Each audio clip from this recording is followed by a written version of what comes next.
L'horloge murale indiquait 6 heures du matin, et pourtant, dans ce couloir étroit du pénitencier central de Beaulieu, le temps semblait s'être figé depuis bien plus longtemps. L'air était froid, presque immobile, chargé de cette tension silencieuse propre au lieu où la mort n'est pas une idée abstraite, mais une certitude programmée. Les pas des gardiens résonnaient sur le sol de béton avec une régularité mécanique, comme s'ils accompagnaient un rituel ancien que personne ne remettait plus en question. Dans la cellule numéro 17, Rémi Dubois était déjà éveillé. Il n'avait pas dormi. Il ne dormait plus vraiment depuis longtemps en réalité. 5 années à attendre ce moment avaient lentement érodé en lui toute notion de repos, transformant ses nuits en longues dérives peuplées de souvenirs brisés et de questions sans réponse. Pourtant, ce matin-là n'était pas comme les autres.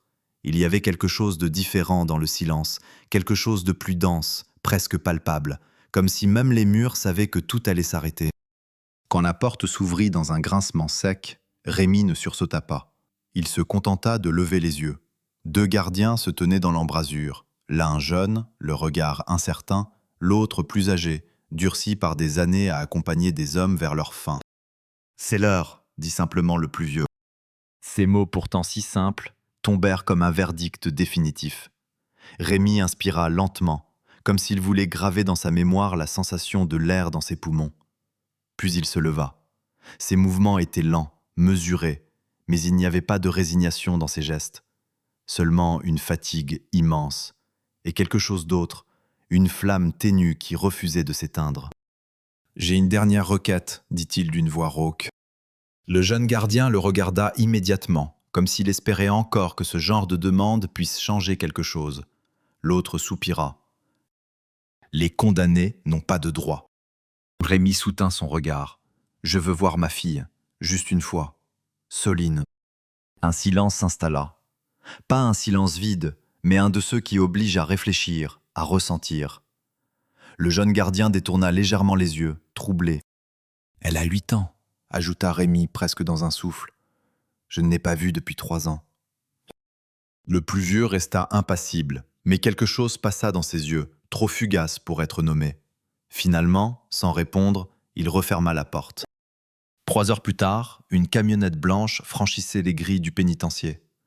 Le ciel était d'un gris uniforme, comme s'il refusait lui aussi de choisir entre la lumière et l'obscurité.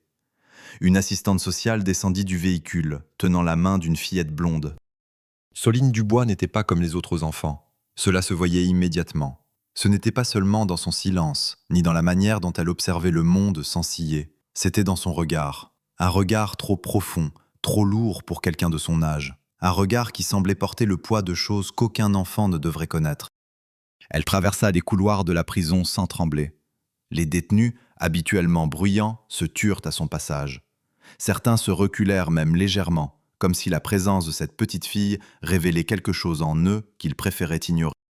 Arrivée devant la salle de visite, elle lâcha la main de l'assistante sociale, sans un mot, sans hésitation. À l'intérieur, Rémi était déjà là, assis, menotté à une table métallique. Son uniforme orange pendait sur lui comme un vêtement emprunté à quelqu'un d'autre. Sa barbe était longue, ses traits tirés, mais ses yeux restaient étonnamment vivants. Quand il la vit, tout s'effondra. « Ma petite », murmura-t-il, la voix brisée. « Ma petite Soline. » Mais elle ne courut pas vers lui. Elle ne cria pas, elle ne pleura pas. Elle avança lentement, chaque pas précis, comme si elle rejouait une scène qu'elle avait déjà vécue 1000 fois dans son esprit. Rémi tendit ses mains entravées vers elle. Elle les prit. Ses petites mains froides se refermèrent autour des siennes, et pendant un long moment, aucun des deux ne parla. Le silence devint presque insoutenable.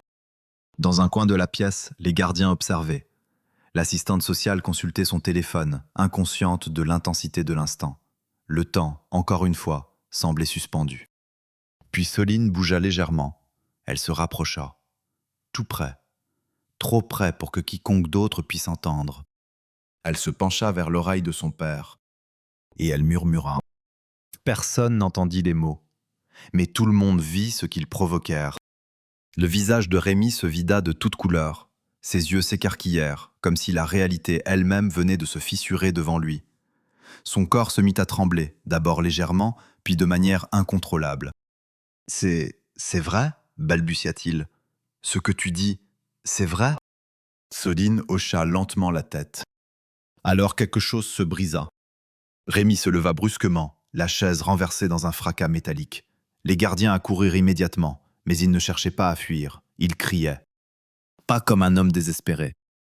Comme un homme qui venait de retrouver quelque chose qu'on lui avait arraché. « Je suis innocent. » Sa voix résonna dans toute la pièce, brutale, vivante, impossible à ignorer. « Je l'ai toujours été. » Les gardiens tentèrent de le maîtriser, mais Soline s'accrocha à lui avec une force surprenante, presque irréelle pour une enfant de son âge. « Il est temps, dit-elle alors, d'une voix calme. Claire, presque adulte. Il est temps qu'il sache la vérité. » Derrière la vitre d'observation, le colonel Moreau ne quittait pas la scène des yeux. Quelque chose, profondément enfoui en lui, venait de s'éveiller. Une intuition, une certitude. En 30 ans de carrière, il avait appris à reconnaître le mensonge. Mais ce qu'il voyait là, ce n'était pas un mensonge. C'était autre chose. Quelque chose de dangereux. Quelque chose de vrai. Il attrapa le téléphone sans hésiter. « Arrêtez tout !» dit-il d'une voix grave. Et pour la première fois depuis 5 ans, le destin de Rémi Dubois venait de changer. Les murs du pénitencier de Beaulieu, qui avaient été le témoin silencieux de tant de destins brisés, semblaient retenir leur souffle en ce matin-là. Le personnel qui avait observé le face-à-face entre Rémi et sa fille ne savait pas encore que ce qu'il venait de voir n'était pas simplement une scène émotive, mais le début d'un enchevêtrement bien plus complexe. Le directeur, colonel Moreau, sentit un frisson lui parcourir l'échine alors qu'il raccrochait le téléphone avec une rapidité qu'il ne se connaissait pas. Ce qu'il avait vu, ce qu'il avait ressenti, ne pouvait être ignoré. Il n'était pas homme à se laisser guider par ses émotions, mais cette fois, quelque chose en lui le poussait à agir. Depuis des années, il avait vu des hommes crier leur innocence dans ce même couloir, certains plus convaincus que d'autres, mais toujours dans une mer de doute. Mais les yeux de Rémi, ses yeux n'étaient pas ceux d'un coupable. 1 heure plus tard, une réunion d'urgence avait lieu dans le bureau du directeur. Moreau était seul avec ses pensées, son regard fixé sur l'enregistrement des caméras de sécurité. Il revint plusieurs fois sur cette scène, Soline murmurant à l'oreille de son père. Il ne pouvait pas entendre les mots, mais l'impact était visible. Le changement brutal dans l'attitude de Rémi. L'évidence s'imposait à lui avec une violence qu'il n'avait pas anticipée. Il posa une question qu'il ne s'était jamais permise de poser auparavant. « Pourquoi n'avons-nous jamais réouvert cette affaire ?» murmurait-il à lui-même, tout en observant les gestes de Rémi, les larmes dans ses yeux, l'attemblement qui parcourait son corps. Dans l'autre pièce, un gardien se tenait prêt à rapporter ses observations. « Colonel, je vous assure qu'il n'a pas menti. Je l'ai vu, il a changé. C'est comme si tout ce qu'il portait depuis 5 ans venait d'être enlevé en un instant. » Moreau acquiesça lentement, l'esprit en ébullition. Ce n'était pas un aveu, ce n'était même pas une réaction humaine ordinaire. C'était comme si un voile venait d'être levé, révélant quelque chose de bien plus complexe, de bien plus grand. Et ce quelque chose, il savait qu'il devait en découvrir la vérité. Pendant ce temps, dans la cellule de Rémi, la situation continuait d'évoluer à une vitesse que personne n'avait anticipée. Les gardiens, bien qu'habitués aux scènes de violence et de stress, ne savaient pas comment réagir face à cette transformation. Rémi n'était plus un homme brisé, il était devenu un homme qui, pour la première fois en 5 ans, croyait pouvoir prouver son innocence. Il s'était jeté sur les barreaux, appelant à l'aide, hurlant à tous ceux qui voulaient bien entendre. « C'est lui, c'est mon frère !» Sa voix déchirait le silence de la prison, avec une telle force qu'elle semblait vouloir faire trembler les murs eux-mêmes. Les gardiens étaient immobiles, partagés entre leur rôle d'exécuteurs de la loi et la réalité de ce qu'ils étaient en train de voir.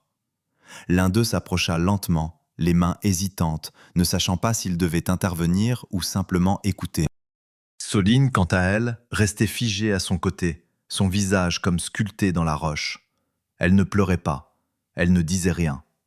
Mais dans ses yeux brillait une détermination que même les plus vieux gardiens ne pouvaient ignorer. Elle savait ce qu'elle avait fait. Elle savait que la vérité ne pourrait plus être étouffée. « C'est le moment », murmura-t-elle, sa voix calme mais emplie d'une certitude profonde. La vérité, comme un poison lentement distillé dans la veine d'un système malade, s'infiltrait peu à peu. La parole de Soline était simple, mais elle frappait plus fort que n'importe quelle arme. Quelques heures plus tard, un appel téléphonique brisa le silence dans le bureau du colonel Moreau. La décision avait été prise. L'exécution de Rémy Dubois était suspendue pour 72 heures. Le directeur, comme un homme qui venait de prendre un chemin dont il ne pouvait revenir, soupira profondément. Il savait que ce qu'il venait de déclencher ne ferait que compliquer les choses, mais il savait aussi que c'était la seule décision qu'il pouvait prendre. Il ne s'agissait pas seulement de la vie de Rémy, il s'agissait de la vérité. À l'extérieur de la prison, le monde continuait de tourner. Mais dans ce petit coin isolé du pays, les échos de ce qui venait de se passer commençaient à se propager, comme une onde de choc prête à tout bouleverser sur son passage. La route qui attendait Rémy, s'il était relâché, était semée d'embûches. Les vérités cachées depuis trop longtemps allaient enfin être révélées, et les responsables, tout comme les témoins du drame qui s'était joué, allaient devoir répondre. Moreau, malgré son expérience, ne savait pas encore que cet homme, cet innocent qui hurlait sa vérité à la face de tous, allait prendre une place centrale dans l'un des plus grands scandales judiciaires de l'histoire. Tout allait changer. Denise Martin n'était plus la femme qu'elle avait été 5 ans auparavant. Il y avait eu le temps de la retraite, le temps des pilules et des feuilletons télévisés, des journées longues et solitaires. Mais ce matin-là, quelque chose d'autre avait pris le contrôle de son corps fatigué. Le moment était venu. Ce qu'elle avait vu dans le dossier de Rémy Dubois, les yeux pleins d'innocence et la certitude que cet homme n'était pas un coupable, l'avait conduite à une décision. Elle allait se battre, une dernière fois, contre des fantômes du passé, contre un système qu'elle avait servi, mais aussi contre elle-même. Elle se leva lentement, son corps protestant à chaque mouvement, mais son esprit focalisé sur un seul but. Elle avait vu l'innocence dans les yeux de Rémy, et elle n'allait pas laisser cette chance de réparation s'échapper. Elle se dirigea vers son bureau, où le dossier de l'affaire Dubois l'attendait, ouvert sur la table. Denise prit une profonde inspiration et commença à relire chaque page, chaque témoignage, chaque incohérence dans cette affaire qui lui avait échappé. Les failles étaient là, petites, presque invisibles, mais elles étaient là. Soline, cette petite fille avec son regard étrange, sa force tranquille, devenait la clé. Denise l'avait vue, sur les images, ce matin-là, cette petite qui murmurait à l'oreille de son père. Il y avait quelque chose de trop précis dans ce geste, un secret que seule Soline connaissait, une vérité qui attendait, patiemment, d'être révélée. Tout d'abord, elle fit une recherche sur les témoins, cherchant à comprendre pourquoi le voisin avait changé sa déclaration, pourquoi la police avait accepté des preuves médicales si rapidement, pourquoi le procureur Aurélien Leclerc avait joué un rôle aussi décisif dans la condamnation de Rémy. Puis elle s'arrêta, son doigt s'arrêtant sur un document particulier, un enregistrement. C'était une conversation entre Grégoire et un autre homme. Les voix étaient floues, mais ce qu'elle comprit était plus qu'assez pour alimenter ses soupçons. Grégoire, le frère de Rémy, impliqué dans des transactions douteuses. Le nom de Leclerc, ce procureur trop ambitieux, était mentionné à plusieurs reprises. Denise se redressa brusquement, le cœur battant. Tout était lié. Elle avait enfin les morceaux du puzzle. Grégoire, Aurélien et même l'inspecteur Moreau. Le réseau était bien plus vaste qu'elle ne l'avait imaginé. Chaque décision, chaque acte dans cette affaire avait été manipulé pour faire tomber un innocent, pour dissimuler un crime bien plus grave. Sans perdre de temps, Denise décrocha le téléphone. Son ancien assistant, Charles, devait l'aider à rassembler toutes les preuves nécessaires pour renverser l'affaire. Elle se souvint de l'erreur qu'elle avait faite, des vies brisées, des innocents condamnés, et la culpabilité qui l'avait rongée pendant des années. Elle ne laisserait pas cette injustice se reproduire. Pas cette fois. Elle appela. Charles, un jeune avocat qu'elle avait formé il y a des années, répondit au bout du fil. « Denise ? Charles, j'ai besoin que tu me sortes tout ce que tu peux sur l'affaire Grégoire Dubois. Chaque propriété, chaque transaction, chaque connexion avec Leclerc, je veux tout savoir. » Charles sentit l'urgence dans sa voix, et sans poser de questions, il s'engagea à l'aider. En attendant, Denise se rendit dans une vieille librairie du quartier, à la recherche d'un vieux document juridique qu'elle avait utilisé dans une affaire similaire il y a des années. Le propriétaire de la librairie, un vieil homme, la regarda avec une étrange reconnaissance lorsqu'elle entra. « Vous cherchez quelque chose en particulier, Madame Martin ? Je suis à la recherche d'un testament, un vrai. » Il lui tendit un volume poussiéreux, un registre qu'elle avait vu des années auparavant. Le nom inscrit dessus la fit frissonner. Il appartenait à la famille Dubois, le même nom qu'elle avait lu dans le dossier. Elle l'ouvrit lentement. Ses yeux s'écarquillèrent en voyant la signature des parents de Rémi et Grégoire. Une signature qui n'était pas la même que celle du faux testament utilisé dans l'affaire. Un autre document falsifié, une autre pièce du puzzle. La vérité commençait à se dévoiler sous ses yeux, et la réalité de la situation la frappa de plein fouet. Non seulement Grégoire avait manipulé la famille pour récupérer l'héritage, mais il avait aussi mis en place un plan pour éliminer ceux qui pourraient contester son autorité. Sarah, la femme de Rémi, en savait trop, et elle était morte, ou du moins, c'était ce qu'on leur avait fait croire. Denise sentit la rage monter en elle. Elle n'avait pas encore toutes les réponses, mais elle avait maintenant un but plus clair que jamais. Elle n'allait pas se contenter de réparer une injustice, elle allait briser un empire de mensonges. Le téléphone sonna. C'était Charles. « Denise, tu ne vas pas croire ce que j'ai trouvé. » Elle écouta attentivement, son cœur battant la chamade. Grégoire a acheté plusieurs propriétés avec un associé. Et l'associé est Aurélien Leclerc. Il est impliqué dans chaque transaction importante des 5 dernières années. Denise serra les poings, le visage pâle. Elle savait qu'elle n'avait pas beaucoup de temps. Le jugement de Rémi était imminent, et si elle ne se précipitait pas, tout serait perdu. Elle raccrocha et se précipita vers sa voiture. Elle savait où elle devait aller. Il était temps de mettre fin à ce calvaire. Le vent soufflait fort ce matin-là, la pluie fine battant contre le pare-brise de la voiture de Denise. Chaque goutte semblait apporter avec elle une nouvelle pression, un poids supplémentaire qu'elle ressentait dans sa poitrine. Elle avait l'impression que le temps se dérobait sous ses pieds, que chaque minute qui passait la rapprochait un peu plus de l'inévitable. Rémi avait moins de 24 heures avant son exécution. Sarah avait survécu 5 ans dans l'ombre, et maintenant, elle était prête à tout dévoiler. Mais pour cela, il fallait que Denise agisse vite, très vite. Elle roulait à vive allure, sans vraiment prêter attention aux rues qui défilaient. Son esprit était absorbé par le réseau de mensonges qu'elle venait de découvrir. Les révélations de Charles, la connexion entre Grégoire et Aurélien Leclerc, les faux témoignages, les faux documents, tout était devenu plus clair, mais aussi plus complexe. La justice n'était jamais simple, surtout quand les personnes en charge de la faire respecter étaient celles qui manipulaient le système. Et là, dans cette ville, tout se tenait. Elle savait exactement où elle devait aller, le vieux quartier de Saint-Georges-sur-Loire, l'endroit où Marc Dupont avait disparu, là où la vérité de cette nuit fatidique se cachait, où Sarah s'était échappée et où les pièces manquantes du puzzle devaient être trouvées.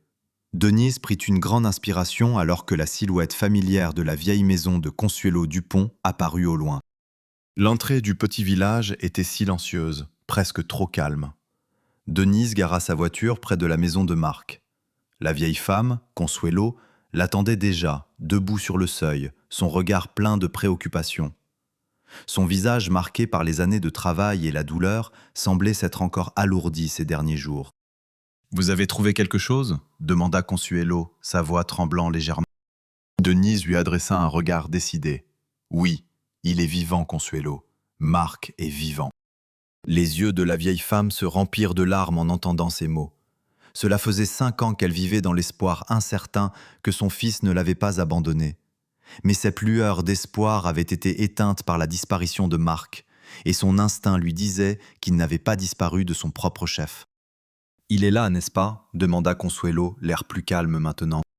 Denise hocha la tête. « Oui, mais nous devons agir rapidement. » Elle se tourna vers la porte de la maison et la poussa doucement, entrant dans l'espace familial modeste mais accueillant.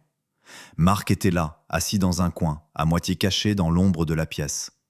Son visage était marqué, usé par les années passées à se cacher, mais ses yeux étaient les mêmes, pleins d'une détermination tranquille. Il se leva lorsque Denise entra, ses mains légèrement tremblantes mais son regard résolu. « Merci d'être venue, Madame Martin, dit-il, sa voix basse mais pleine de reconnaissance. « Marc, répondit Denise, il est temps, nous avons les preuves, nous devons les apporter au tribunal maintenant. » Marc s'avança lentement, son regard fuyant celui de la vieille femme qui était là, lui offrant une dernière chance de tout révéler. « Vous avez raison, il est temps. » Il tendit une petite boîte en bois, scellée. « Tout est dans cette boîte. Ce sont les preuves que j'ai gardées. » Denise prit la boîte dans ses mains, son cœur battant plus vite. « Vous êtes sûr de vouloir faire ça ?» Marc hocha lentement la tête. « Je suis fatigué de vivre dans l'ombre. Mais j'ai trop peur. Si je parle, Grégoire me tuera. Denise posa une main réconfortante sur son épaule. Vous êtes plus fort que vous ne le pensez, Marc. Vous n'êtes pas seul dans tout ça. Elle ouvrit la boîte, et ce qu'elle y trouva lui fit dresser les cheveux sur la tête. Des documents, des photos, des enregistrements, tout ce dont elle avait besoin pour prouver que Grégoire et Aurélien Leclerc étaient les cerveaux derrière ce complot. Tout ce que Marc avait entendu, vu et collecté était désormais à la portée de la justice. La pluie tombait plus fort alors qu'il prenait la route vers le tribunal. L'heure de vérité approchait, mais Denise sentait l'étau se resserrer. Elle savait que l'affaire ne serait pas simple. Les autorités, le pouvoir et même les forces de l'ordre étaient corrompus par des années de manipulation et de silence. Mais elle n'allait pas s'arrêter là. Elle avait la vérité dans ses mains, et cette fois, rien ne pourrait l'arrêter. Arrivés au tribunal, ils furent accueillis par l'agitation d'une salle presque vide, à l'exception de quelques témoins et avocats. Denise se dirigea immédiatement vers le bureau du juge Françoise Duval, cette femme intègre qu'il avait aidée plus de 20 ans auparavant, avant qu'elle ne prenne sa retraite. « Denise, dit la juge Duval en la voyant entrer, son visage marqué par les années mais toujours aussi impassible. Vous avez quelque chose de grand, n'est-ce pas ?» Denise hocha la tête. « Nous avons les preuves, madame la juge. Il est temps que la vérité éclate. » La juge la regarda longuement, ses yeux scrutant ceux de Denise, comme pour jauger si elle pouvait lui faire confiance. Puis elle tendit la main. « Donnez-les-moi. » Denise lui tendit les documents et les enregistrements. La juge Duval les parcourut rapidement, son regard devenant de plus en plus intense. Lorsqu'elle eut terminé, elle se leva, le visage fermé. « Si ce que vous me présentez est réel, nous allons secouer tout le système. Mais je vous préviens, il y aura des conséquences. Ces gens sont puissants. » Denise la regarda droit dans les yeux. « Si nous ne faisons rien, les conséquences seront bien plus graves. » Le silence dans la salle était lourd. Personne n'osait parler, comme si chaque seconde qui passait pouvait décider du sort de Rémi Dubois. Puis d'un coup, la juge se tourna vers l'Assemblée.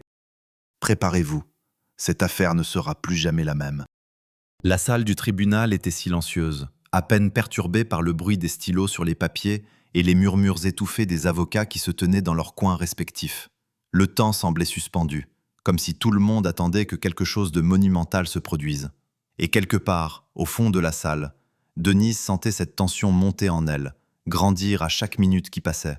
Elle savait que la vérité, enfin, était en train de sortir des ombres, mais elle ignorait à quel prix. La juge Duval s'installa à son bureau, feuilletant les preuves que Denise lui avait remises. Chaque page qu'elle tournait semblait la mener plus près d'une conclusion. Le bruit des pages tournées était le seul son qui brisait la lourde atmosphère. Quand la juge leva enfin les yeux, ils étaient pleins de détermination. « Les preuves que vous m'apportez sont accablantes, dit-elle calmement, sans se laisser émouvoir par l'ampleur de ce qui était en train de se jouer. Mais nous savons tous que ce n'est pas suffisant. » Denise comprit immédiatement où elle voulait en venir. Tout cela, ces documents, ces enregistrements, étaient cruciaux. Mais il manquait quelque chose, un témoin direct, quelqu'un qui pouvait relier tout cela à la vérité. Et ce témoin, c'était Marc Dupont, celui qui avait disparu 5 ans plus tôt, celui qui détenait la clé du dernier verrou. Denise tourna son regard vers Marc, qui se tenait là, dans l'ombre, un peu en retrait, la tension visible sur son visage. Il savait que l'heure de la vérité approchait, mais il avait cette peur inexplicable dans les yeux. Il avait été un témoin silencieux, un observateur de tout ce qui s'était passé, mais aujourd'hui, il devait être plus que ça. Il devait être celui qui viendrait briser le silence une bonne fois pour toutes. « Marc, dit Denise d'une voix ferme mais encourageante, c'est le moment. » Marc acquiesça lentement. Il s'avança d'un pas, son regard rempli de peur mais aussi de résignation. Il savait que son témoignage ne serait pas simplement un acte de justice, mais un acte de survie. En dévoilant la vérité, il risquait tout, et pas seulement pour lui-même. Mais il n'avait plus le choix. Il était arrivé à un point où le poids du silence était devenu plus lourd que l'inconnu. Le silence qui régna dans la salle alors qu'il monta à la barre de témoin fut presque écrasant. Chaque mouvement semblait peser une tonne. Les regards se tournaient vers lui, et même l'air semblait plus dense. La juge Duval l'observait attentivement, son visage impassible. Elle savait que ce qui allait suivre allait changer la donne. Marc s'éclaircit la gorge avant de prendre la parole. Sa voix était tremblante au début, mais elle se fit plus forte à mesure qu'il avançait dans son témoignage. Ce que je vais vous dire, je n'aurais jamais dû le savoir. Mais je l'ai vu avec mes propres yeux. Il s'arrêta un instant, les souvenirs de cette nuit fatidique revenant en force. Cette nuit-là, je suis allé chercher des outils dans la maison des Dubois. Je n'aurais jamais dû entrer, mais quelque chose m'a poussé à le faire. Et ce que j'ai vu... Il s'arrêta de nouveau, le regard fixé sur le sol, comme s'il avait besoin d'une pause pour ravaler ses propres émotions. Denise le soutenait du regard, un regard d'encouragement silencieux. Je suis entré par l'arrière de la maison. Grégoire, il était là dans la cuisine. Il a frappé Sarah. Elle était sur le sol. Je l'ai vu tomber. Sa voix se brisa légèrement, mais il poursuivit. Et là, Grégoire m'a vu. Il a paniqué. Il a mis l'arme dans les mains de Rémi qui était sur le canapé, ivre et inconscient. Et il a... Marc déglutit. Il a préparé tout ça. Il a fait en sorte que Rémi soit le coupable. Le silence dans la salle était devenu insupportable. Personne ne bougeait, personne ne respirait. Le visage de Grégoire dans l'arrière de la salle se crispa en entendant les mots de Marc. Mais ce fut la voix de Denise qui rompit finalement ce silence lourd. « Ce que vous dites est grave, Marc. » Marc tourna son regard vers elle. « Ce n'est pas grave, Denise, c'est la vérité. » La juge Duval se leva lentement. Elle avait écouté en silence, sans même un mouvement. Lorsque ses yeux se posèrent sur Marc, elle prononça des mots qui allaient changer la trajectoire de cette affaire pour toujours. « Marc Dupont, votre témoignage est plus qu'un simple aveu, c'est une confession. Vous avez vu le crime, vous avez vu Grégoire manipuler cette situation. » Elle se tourna vers l'Assemblée. « Ce n'est plus une question de doute, la vérité est là, devant nous. » Elle se tourna de nouveau vers les avocats et les membres du parquet. « Nous avons les preuves, le témoignage et la confession. Cette affaire ne peut plus être ignorée. » La salle était désormais plongée dans une agitation palpable. Denise, le cœur battant, savait que la partie était loin d'être gagnée. Grégoire et Aurélien Leclerc étaient puissants, et leur réseau s'étendait bien au-delà de ce tribunal. Mais le vent avait tourné, la vérité était là, et il n'y avait plus de retour en arrière. Soline, qui était restée silencieuse depuis le début de la procédure, se leva soudainement de sa place et se dirigea vers la barre. Tous les yeux se tournèrent vers elle. La fillette, maintenant au centre de cette scène qui avait changé sa vie, s'arrêta devant la juge. Elle regarda son père, puis la juge, avec une assurance étonnante pour son âge. « Ma maman, elle m'a dit qu'il était temps de dire la vérité. » Soline s'assit alors, mais ses mots résonnaient encore dans la salle. Elle avait enfin parlé, brisant le dernier mur du silence. La juge Duval se tourna vers le procureur. « Monsieur Leclerc, vous avez une explication à donner sur tout cela ?» Le procureur, désormais dans une position fragilisée, resta figé. Le regard de Soline, celui de la petite fille qui avait vu tout ce qui se cachait dans l'obscurité de cette maison, le transperça. Il savait, tout comme tout le monde dans cette salle, que la vérité était désormais inévitable. Denise tourna le regard vers Marc, qui la regardait aussi. Ils savaient tous les deux qu'il restait encore beaucoup à faire. Mais pour la première fois en 5 ans, une lueur d'espoir illuminait les ténèbres. La vérité allait éclater, et avec elle, un avenir où la justice prévaudrait. La salle du tribunal était désormais un champ de bataille silencieux. Le seul son qui résonnait encore était le bruit des pas des agents de sécurité qui se déplaçaient dans l'ombre, surveillant chaque mouvement avec une attention presque malsaine. La juge Duval, bien que calme, ne pouvait ignorer la tension palpable dans l'air. Denis se tenait debout à côté de Marc, qui n'avait pas quitté la barre des témoins depuis qu'il avait livré son témoignage accablant. Le procureur Aurélien Leclerc, maintenant visiblement perturbé, se leva brusquement de sa place. Son visage, habituellement implacable, était maintenant marqué par la nervosité et l'incertitude. Il ajusta sa cravate, cherchant visiblement à regagner une autorité qu'il avait perdue en quelques instants. Le regard de la juge Duval ne se détournait pas de lui, froid et calculateur, comme si elle attendait qu'il fasse le moindre faux mouvement pour l'enfermer définitivement dans une toile d'araignée de mensonges. « Vous vous êtes laissé emporter par des informations que vous ne comprenez pas, Madame la juge, dit-il d'une voix qui tremblait à peine, mais qui ne parvenait pas à masquer sa panique intérieure. Ce n'est pas aussi simple que vous semblez le croire. » La juge Duval le fixa d'un regard glacial. « Ce que je vois, monsieur Leclerc, c'est un homme qui a joué avec la justice pendant trop d'années. Vous avez manipulé les preuves, vous avez utilisé votre pouvoir pour protéger un criminel, et maintenant, vous essayez de nous faire croire que tout cela peut être ignoré. » Leclerc balaya ses paroles d'un geste de la main, comme pour les repousser. « Vous n'avez aucune idée de ce que vous êtes en train de faire, madame. Vous ne comprenez pas le réseau dans lequel vous vous engagez. Vous touchez à des forces qui sont bien plus puissantes que vous ne le réalisez. » Denise, qui observait cette confrontation avec une attention accrue, sentit une vague de frustration monter en elle. Elle savait que ce que Leclerc disait n'était pas simplement des menaces vides. Il avait raison sur un point. L'affaire était plus complexe qu'elle ne l'avait imaginé. Grégoire, Aurélien et d'autres alliés invisibles avaient leurs tentacules dans des endroits qu'elle n'osait même pas envisager. Mais cela n'avait pas d'importance maintenant. La vérité était là. Il ne pouvait plus fuir. « Je sais très bien à qui je fais face, monsieur Leclerc. Mais je vous assure que les menaces ne m'intimident pas. » Elle se tourna vers la juge.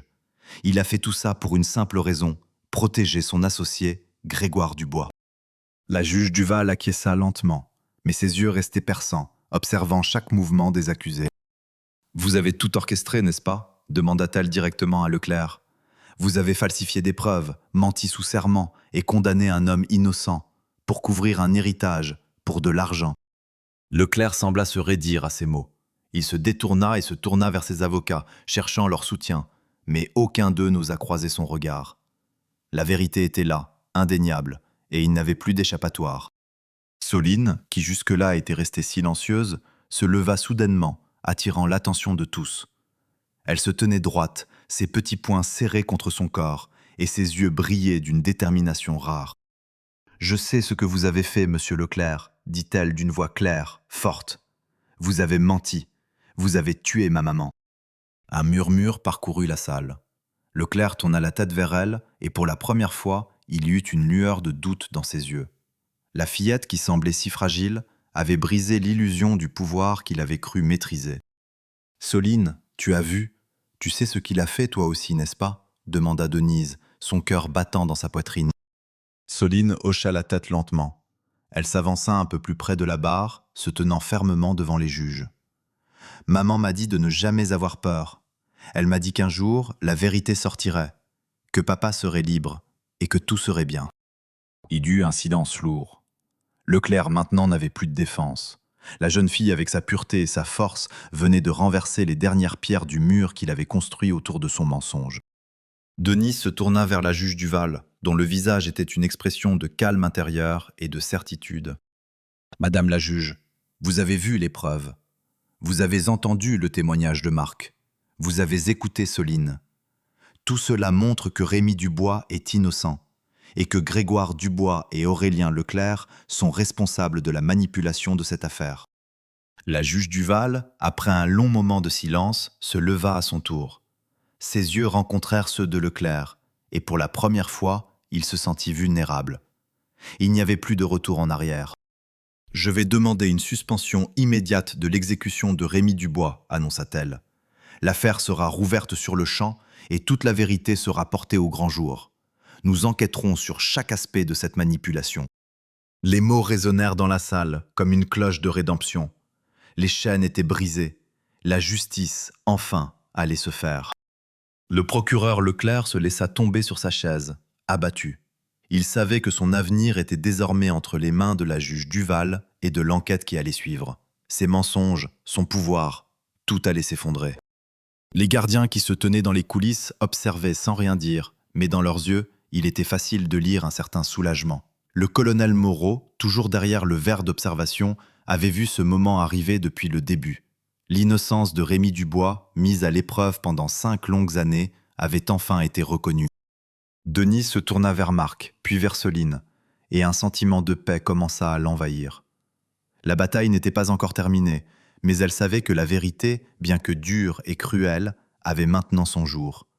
Ils avaient tous payé un lourd prix, mais à la fin, la justice triompherait. Le colonel Moreau décrocha son téléphone, l'air grave. « Tout est prêt pour la suspension de l'exécution, dit-il. Vous pouvez prévenir les autorités. C'est terminé. » Dans la salle, Denise sentit un poids s'effacer. Les chaînes de l'injustice s'étaient brisées, et pour la première fois depuis longtemps, Elle sentit que le vent soufflait dans la bonne direction. Le chemin de la vérité n'était pas facile, mais aujourd'hui, au moins, la lumière était là. Le bruit de la pluie s'intensifia, alors que le ciel de Beaulieu semblait se déchirer sous la force des éléments. Denise se tenait à la fenêtre du tribunal, observant les gouttes qui se précipitaient contre la vitre comme une métaphore de ce qu'elle venait de vivre. Un flot de vérité déversé après des années de silence. Elle n'avait pas encore totalement digéré ce qu'il s'était passé, mais une sensation d'accomplissement, aussi fragile soit-elle, commençait à naître en elle. Le tribunal, bien que modeste en apparence, semblait avoir pris des airs d'arène ce jour-là. Les regards se croisaient, les murmures s'élevaient, mais au fond de chaque esprit, une pensée dominait. La vérité était plus forte que l'injustice, et le vent du changement soufflait enfin sur cette ville marquée par le mensonge. Denise tourna la tête lorsque Marc entra dans la pièce. Il avait l'air épuisé, ses traits marqués par des années de souffrance, mais il y avait aussi quelque chose de nouveau dans ses yeux, une lueur d'espoir. Il n'était plus l'homme brisé, perdu dans l'ombre des événements. Il était redevenu le témoin du monde qu'il avait cherché à oublier. « Comment te sens-tu » demanda Denise, sa voix douce mais chargée de compréhension. Marc la regarda longuement, avant de lâcher un soupir lourd. « Je me sens vivant pour la première fois depuis longtemps, Denise. » Il se laissa tomber dans une chaise, les mains tremblantes. « Ce n'est pas simple. Je n'ai jamais cru que la vérité aurait un jour le pouvoir de tout changer. » Denise hocha la tête, s'installant à côté de lui. « La vérité a un pouvoir étrange, Marc. Elle brise les chaînes du mensonge, mais elle laisse des cicatrices. » Il la regarda, un léger sourire se dessinant sur ses lèvres.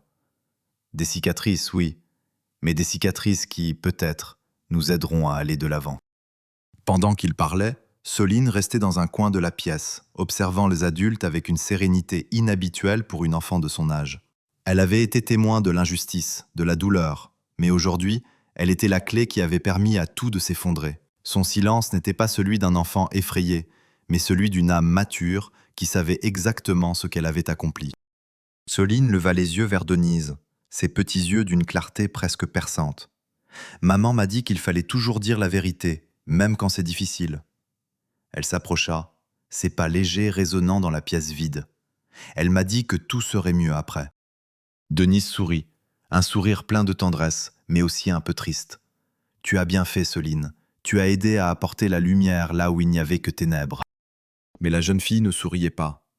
Elle regardait fixement l'horloge du tribunal comme si quelque chose d'autre, plus grand, plus vaste, se jouait en elle.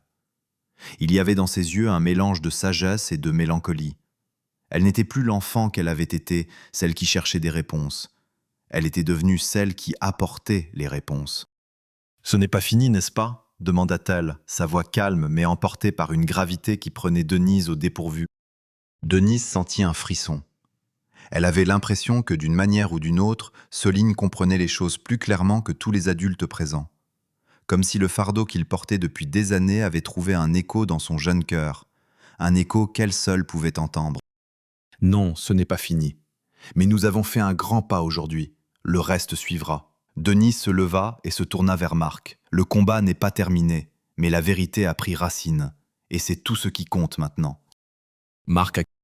Denise se tourna vers la fenêtre, regardant la pluie qui cessait lentement, donnant à la ville un éclat étrange, comme si elle renaissait d'un long sommeil. Elle sentit un vent de fraîcheur entrer par la fenêtre ouverte, apportant avec lui l'odeur du matin, le matin d'une nouvelle ère, une ère où l'on ne craindrait plus de dire la vérité, où la justice, bien que lente et incertaine, finirait toujours par triompher. Maintenant, nous nous préparons à la prochaine étape. Mais tout cela a un prix, Marc. Elle se tourna vers lui, son regard maintenant plus sombre. Grégoire et Leclerc vont riposter, ils ne vont pas se laisser faire. Marc se leva à son tour, son regard déterminé. Je suis prêt à tout affronter, et cette fois, je ne serai plus seul.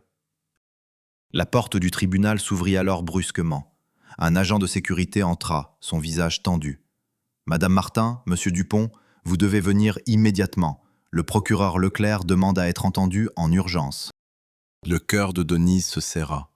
Ce qu'elle redoutait venait d'arriver. La riposte avait commencé. Ils avaient perdu la bataille du silence, mais Leclerc allait tout faire pour garder le contrôle. Il savait que la fin de l'histoire ne venait que de commencer, et il était prêt à tout pour que la vérité ne s'écrive pas à son détriment. Allons-y, dit Denise d'une voix ferme. Le jeu est loin d'être terminé. Marc lui lança un regard, une étincelle de détermination dans les yeux. Ce n'est pas fini, en effet. Et alors qu'ils sortaient du tribunal, l'air frais du matin les accueillit comme une promesse. Ils étaient prêts. La guerre pour la vérité, pour la justice, ne faisait que commencer. Et cette fois, rien ne les arrêterait. Le vent soufflait fort sur les ruelles du centre-ville, balayant la poussière et les vestiges de la nuit. Denise et Marc marchaient côte à côte, leurs pas résonnant sur les pavés humides. Ils n'étaient pas seuls. 2 gardes du corps les suivaient discrètement. Mais à chacun de leurs regards échangés, il était clair qu'ils étaient plus tendus que jamais. La riposte de Leclerc était imminente, et il n'était pas question de prendre le moindre risque. Les informations qu'ils avaient récoltées dans le dossier de Grégoire et Leclerc n'étaient que la première phase du plan. Denise savait qu'il y avait encore beaucoup à faire avant que la vérité éclate complètement. Les hommes derrière ces machinations n'étaient pas des amateurs, et tout le monde savait que ceux qui détenaient le pouvoir à Beaulieu n'auraient aucune hésitation à frapper pour préserver leur secret. Mais pour la première fois en des années, Denise sentait que la peur avait changé de camp. Ce n'était plus elle qui se cachait dans l'ombre de la justice, mais eux. « Ce n'est pas fini, Denise. » Marc murmura ces mots avec un calme étrange. C'était comme s'il se préparait à affronter quelque chose de bien plus grand que lui-même. Il avait perdu sa famille, sa liberté, sa paix intérieure. Mais cette guerre, il n'allait pas la perdre. Denise tourna son regard vers lui, un léger sourire aux lèvres, mais ses yeux étaient toujours empreints de cette gravité qu'il n'avait pas eue avant. « Non, ce n'est pas fini. Mais si nous continuons sur cette voie, Grégoire et Leclerc n'auront plus de secrets à cacher. » Marc hocha la tête, conscient de l'ampleur de ce qu'ils allaient affronter. Leur détermination était palpable, mais le chemin à suivre serait semé d'embûches. Chaque instant, chaque décision prise pouvait tout changer. Ils s'étaient rapprochés de la vérité, mais cette vérité avait un prix, et il n'y avait aucun moyen de revenir en arrière. Quand ils arrivèrent à la voiture qui les attendait, le chauffeur, un visage familier qu'ils avaient croisé plusieurs fois au cours des derniers mois, les regarda sans un mot. Mais l'expression dans ses yeux disait tout. La situation devenait de plus en plus tendue. En montant dans le véhicule, Denise ne put s'empêcher de penser à ce qui les attendait dans les jours à venir. Elle avait vu le système de l'intérieur, elle l'avait observé de près, mais ce qu'elle s'apprêtait à affronter serait bien plus difficile que tout ce qu'elle avait connu. Leclerc avait du pouvoir, et ce pouvoir, il n'allait pas le laisser s'échapper sans une lutte acharnée. « Vous savez ce que vous devez faire, Denise ?» La voix du chauffeur, grave et assurée, brisa ses pensées. Ne sous-estimez pas l'ampleur de ce que vous êtes en train de déclencher. Ce n'est pas qu'un simple procès. Elle le regarda dans le rétroviseur, l'exprimant un signe de compréhension. Je le sais. Le véhicule se mit en marche, et alors qu'il s'éloignait, Denise sentit la pression sur ses épaules se renforcer. Elle savait que la machine judiciaire se mettait en mouvement, mais plus importante encore, elle savait que cette machine n'agissait pas seule. Les menaces allaient surgir de tous les côtés, et il allait falloir plus que des preuves pour faire tomber les puissants. Il leur faudrait du courage, de la patience et un soutien indéfectible. En attendant, la pluie continuait de tomber, créant un rideau de brume qui enveloppait la ville. Le monde extérieur semblait si éloigné, comme si une nouvelle réalité s'était formée autour d'eux. Mais Denise savait que la tempête n'était pas encore passée. Elle allait devoir lutter pour sauver non seulement Rémi, mais aussi tout ce qu'elle avait construit durant sa carrière. Quelques heures plus tard, dans les couloirs feutrés de son bureau, Denise parcourait les derniers documents qu'elle avait reçus, un dernier lot de preuves concernant la société d'investissement secrète de Grégoire. Elle s'arrêta sur une feuille en particulier. Le nom de Leclerc figurait sur une transaction en date de 6 mois avant le procès de Rémi, et le montant, plus élevé que ce qu'elle avait imaginé, faisait clairement allusion à un arrangement financier direct, une tentative de couvrir un crime beaucoup plus grand. Les preuves étaient là, mais il fallait aller au-delà de ces papiers, au-delà des témoignages et des documents. Il fallait une confession, un témoin qui saurait détruire l'histoire qu'ils avaient façonnée. Denise fixa l'heure sur son téléphone. Il était déjà tard, et elle savait que le prochain jour allait être décisif. Elle se leva, déterminée. Soline. La fillette, avec son regard calme et perçant, pouvait peut-être leur apporter la dernière clé pour débloquer cette affaire. Elle savait des choses que personne d'autre ne savait. Et ce n'était pas par hasard qu'elle avait joué un rôle aussi crucial dans le procès. Elle avait vu la vérité dans les yeux de son père, et cette vérité, elle allait devoir la partager. Denise se tourna vers Marc, qui était plongé dans ses pensées, assis dans le coin de la pièce, le regard sombre mais résolu. « Marc, demain, il faudra amener Soline devant la cour. Nous devons la faire témoigner. » Marc releva les yeux, le regard lourd, mais une lueur de compréhension se refléta dans ses yeux. « Je sais. » Le lendemain matin, à l'aube, la tension était à son comble. Chaque minute qui passait était un combat contre le temps, mais ils avaient désormais un atout majeur dans la bataille. La vérité qui ne demandait qu'à éclater. Ils s'étaient préparés. Ils allaient tout risquer pour que le destin de Rémi Dubois ne soit plus un simple coup du sort, mais un combat mené par ceux qui étaient prêts à sacrifier pour la justice. Ils allaient affronter la tempête et tout, absolument tout, allait changer. Le matin s'était levé sur une ville noyée dans la brume, comme si la nature elle-même se préparait à un grand bouleversement. Le ciel était d'un gris lourd, menaçant, et le vent soufflait fort, comme pour emporter les derniers vestiges du mensonge. Denise et Marc arrivaient à l'entrée du tribunal, le cœur lourd, mais l'esprit plus clair que jamais. Ils n'étaient plus seuls dans cette bataille. Soline était avec eux, et même si elle était jeune, elle portait en elle un courage qui dépassait largement son âge. « C'est ici que tout va se jouer », murmura Marc, en regardant l'édifice imposant. Denise se tourna vers lui, une lueur d'espoir dans les yeux. « Oui, mais ce n'est pas tout. Ce ne sera pas la fin, Marc. Ce n'est que le début. » Elle se tourna ensuite vers Soline, qui marchait silencieusement à côté d'eux. L'enfant, malgré son calme apparent, ressentait toute l'intensité de la situation.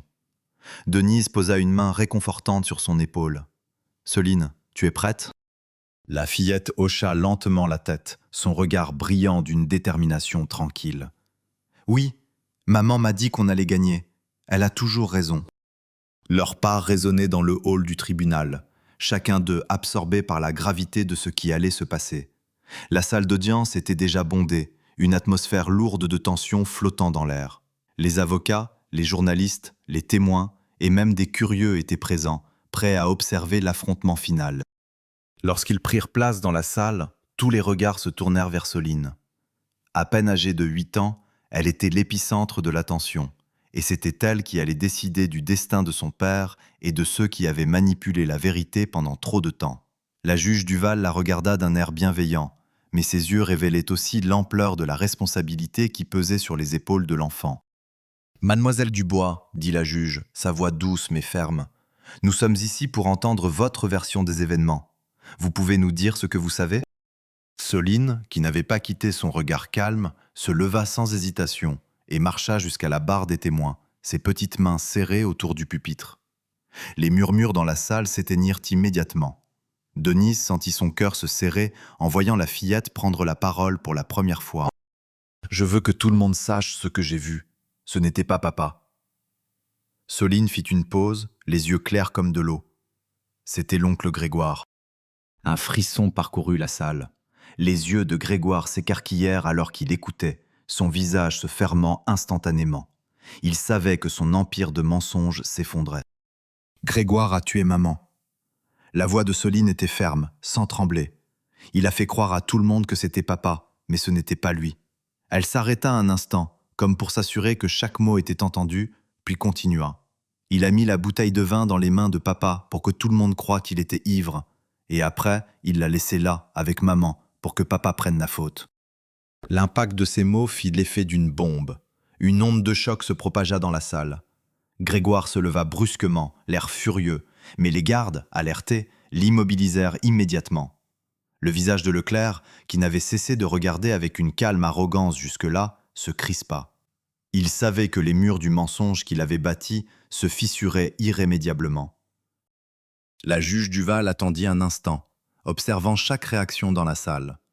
Elle tourna alors son regard vers Soline, qui restait étonnamment calme, prête à tout dire.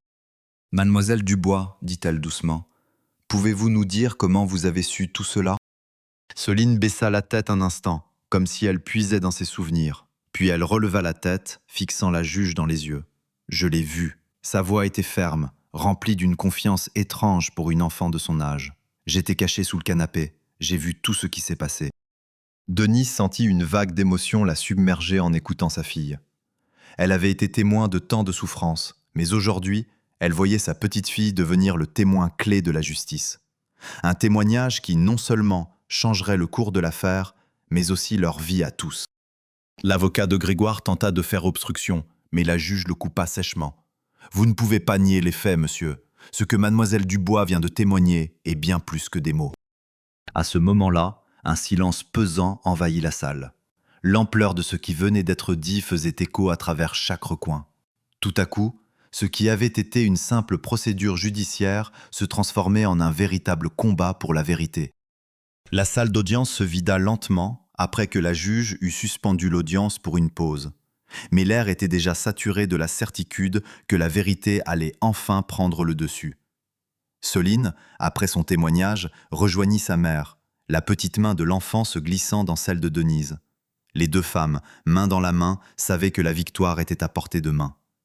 Mais ce n'était pas encore la fin. Ce n'était que le début. La salle d'audience, habituellement calme et mesurée, était devenue un véritable champ de bataille, où les mots se faisaient plus lourds que des coups. Les murmures des témoins, des avocats et des journalistes qui s'agitaient dans l'ombre étaient un signe évident que l'histoire venait de basculer. La vérité que Soline avait révélée avait modifié l'équilibre de cette salle, mais la bataille judiciaire était loin d'être terminée. Denise sentait l'intensité de la situation. Bien qu'elle savait que l'exposé de Soline avait été une victoire décisive, elle ne pouvait s'empêcher de se sentir sur le qui-vive. Leclerc, qui jusque-là avait semblé implacable, commençait à trembler sous le poids de ce qu'il avait fait. Ses mains, autrefois confiantes, s'agitaient maintenant, et son regard, habituellement rempli d'arrogance, trahissait une inquiétude profonde. Grégoire, quant à lui, était maintenant un animal acculé. Son air de supériorité s'était effondré en quelques minutes, et il savait que la vérité avait pris une forme irréversible. Les avocats de Grégoire et de Leclerc tentaient de se réunir en hâte, chuchotant entre eux, cherchant la moindre issue, la moindre brèche où ils pourraient insérer un contre-argument. Mais la vérité semblait aussi évidente que le ciel gris dehors. Ce n'était plus une question de preuve, c'était une question de moralité et de justice. Et pour la première fois depuis des années, Denise sentit qu'elle avait l'avantage. Elle se tourna vers Marc, qui était resté silencieux depuis que Soline avait témoigné. L'émotion visible sur son visage était difficile à décrire. Il semblait à la fois épuisé et rempli d'un espoir étrange. « Tout ce que j'ai perdu, je ne l'ai jamais voulu. » Il la regarda, son regard s'adoucissant. Mais grâce à elle, il désigna Soline, qui se tenait là, calmement à côté d'eux. Nous avons une chance de tout réparer. Denise lui sourit faiblement. Oui, grâce à elle. Puis son regard se tourna vers sa fille, qui, bien qu'épuisée, semblait d'une maturité rare pour son âge. Elle s'approcha d'elle, la prenant dans ses bras. « Tu as été incroyable. » Soline ne répondit pas tout de suite, mais Denise sentit le poids des mots dans son étreinte. Elle savait que sa fille avait porté un fardeau immense en étant le témoin clé de ce procès, mais aussi qu'elle venait de libérer son père de cette injustice. Tout à coup, le silence pesant dans la salle se rompit par l'arrivée d'un huissier qui annonça le retour de la juge Duval. La tension monta d'un cran alors que tout le monde se remettait en place. Denise sentit son cœur s'accélérer. Le moment tant attendu était enfin arrivé, le jugement final. La juge Duval entra dans la salle, le visage grave, mais aussi marqué par une forme de respect qu'elle n'avait pas montré au début du procès. Ses yeux balayaient la salle, captant chaque détail, chaque mouvement. Elle s'assit à son bureau et tourna son regard vers le procureur, puis vers Grégoire, qui était assis là, les yeux fixés sur le sol, comme un homme sur le point de recevoir son jugement final. « Messieurs, dames, commença la juge, sa voix résonnant dans le silence total de la salle. Après des heures de délibération, et après avoir entendu les témoignages de mademoiselle Soline Dubois, ainsi que l'analyse de toutes les preuves apportées par le procureur et la défense, il est temps de rendre un verdict. » Elle prit une longue pause, laissant l'intensité du moment envahir la pièce.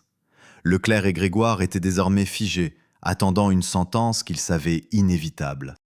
L'accusé, Grégoire Dubois, est reconnu coupable de l'homicide de Sarah Dubois, ainsi que de la falsification de preuves et de la manipulation de témoins dans le but de faire accuser son frère, Rémy Dubois, à tort.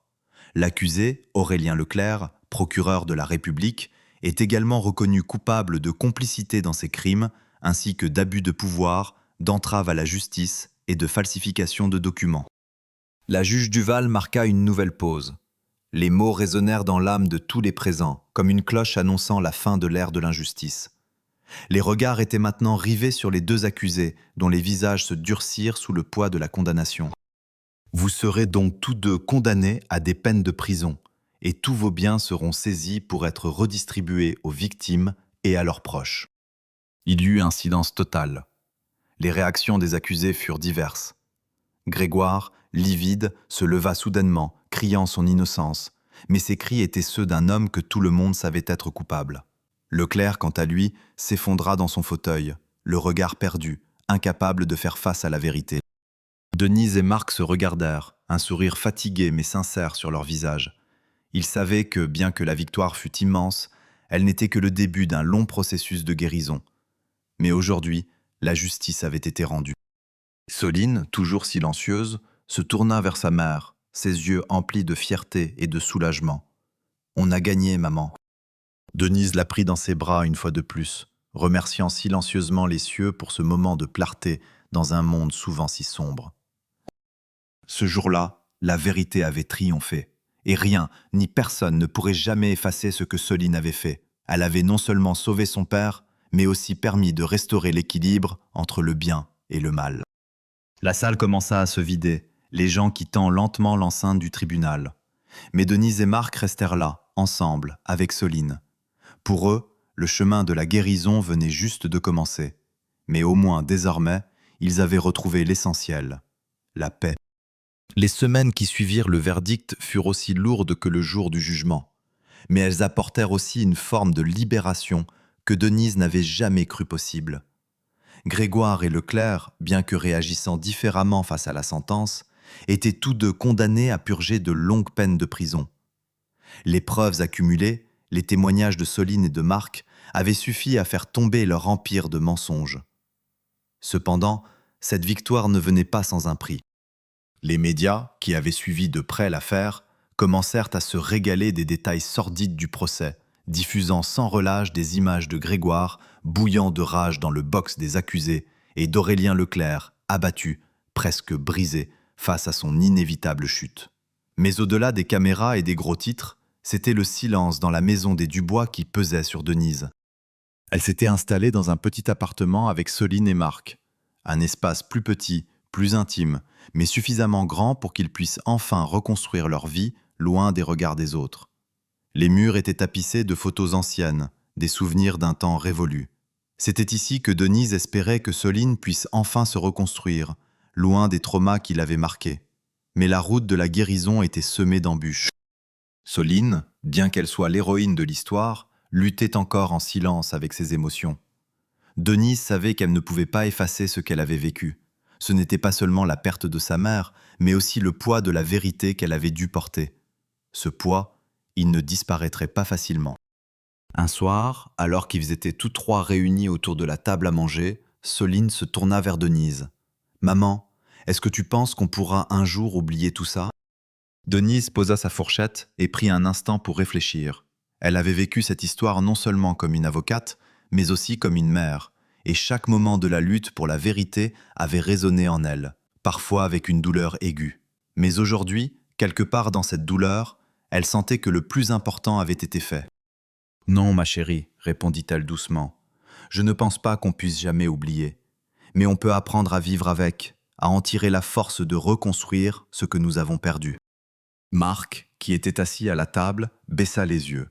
Il n'était plus l'homme brisé qu'il avait été avant l'affaire, mais il n'était pas non plus totalement guéri. Il avait retrouvé la paix intérieure, mais il savait que l'on ne guérissait pas en un jour. Il avait vu la vérité se déployer devant ses yeux, mais chaque souvenir de cette nuit fatidique restait ancré dans sa mémoire. La culpabilité, l'incertitude, l'incompréhension, tout cela persistait. Mais au fond, il savait qu'il pouvait avancer. Grâce à Soline, grâce à Denise, il avait retrouvé une nouvelle chance. « On va s'en sortir, Soline, dit-il finalement, levant les yeux vers elle, son ton calme, mais empreint d'une profonde conviction. On va reconstruire notre famille, ensemble. » Les semaines qui suivirent furent marquées par des réajustements dans leur quotidien. Denise reprit lentement ses affaires professionnelles, mais d'une manière différente. Son approche de la justice avait changé. Elle n'était plus cette avocate prête à défendre des causes en se battant pour l'équité, elle était devenue une femme qui savait que l'équilibre de la vie ne résidait pas dans l'application rigide des règles, mais dans la quête de vérité, si douloureuse soit-elle. Elle s'impliqua aussi dans des organisations de soutien aux victimes de crimes, en particulier celles dont la famille avait été dévastée par des accusations injustes. Elle se rendit compte qu'il y avait encore beaucoup à faire pour réparer les torts que le système judiciaire avait causés à d'autres, mais elle savait que le véritable changement commençait par des actes de courage quotidiens. Pour Soline, le chemin de la guérison passait par des séances de thérapie, par des conversations silencieuses avec sa mère, et parfois par de longues promenades où elles se retrouvaient, toutes les deux, seules, à observer le monde. L'enfant avait besoin de temps, un temps que seul l'amour familial pouvait lui offrir. Un jour, Denise la trouva en train de dessiner dans son carnet, un sourire discret sur son visage. Elle s'approcha et regarda les dessins. C'étaient des scènes simples, des arbres, des oiseaux, des maisons. Mais au bas de l'une des pages, il y avait un dessin qu'elle n'avait pas vu venir. Une famille réunie autour d'une table avec le soleil brillant au-dessus d'eux. Ce dessin, plein d'innocence, était un signe que Soline commençait à se reconstruire, lentement, mais sûrement. « Maman, regarde !» dit-elle timidement en tendant le carnet. « J'ai dessiné notre famille, comme avant. » Denise prit une profonde inspiration et s'assit à côté d'elle. Elle regarda le dessin et sourit, ses yeux brillants de fierté. « C'est beau, Soline. » Elle caressa doucement la tête de sa fille. « Tu sais, on va avancer, tous les trois, ensemble.